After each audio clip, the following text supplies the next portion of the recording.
میں نے کہا میرے نبی کا فرمان پر تجھے سارا علم ہو گیا۔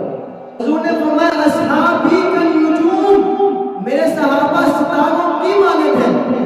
اب اہل بیت کے لیے میرے نبی نے فرمایا ہے مثل اہل بیتی کسفینۃ نوح علیہ السلام، کہ میرے اہل بیت نوح علیہ السلام کی کشتی کی طرح ہے۔ کشتی سے مراد کیا ہے؟ جو نوح علیہ السلام کی کشتی میں داخل ہو گیا وہ نجات پا گیا تھا، اب بیٹا نہیں داخل ہوا۔ نوح نے کہا کشتی میں داخل ہو جا، اس نے کہا نہیں مانتا تیرے رب کو، میں پہاڑ کی چوٹیوں پہ چڑھوں گا، وہاں پانی کیسے پہنچے گا؟ نوح نے کہا انہ لیس من اہلی، اللہ فرماتا ہے نوح یہ تیرا بیٹا نہیں، یہ تیرے اہل میں سے نہیں، کیونکہ تیرے اہل میں سے کوئی ہو سکتا ہے جو تیری کشتی میں سوار ہوگا۔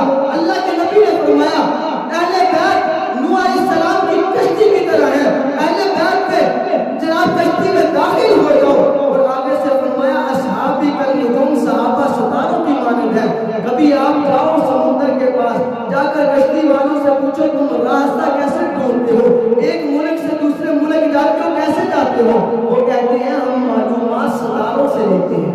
کشتی والے کیا کہتے ہیں؟ ہم معلومات ستاروں سے لیتے ہیں، ہمیں علم ہوتا ہے کہ یہ اس ستارے کے پیچھے جائیں گے فلاں ملک میں چلے جائیں گے، اس ستارے کے پیچھے جائیں گے فلاں ملک میں چلے جائیں گے۔ تو میرے نبی نے بھی کہا ہے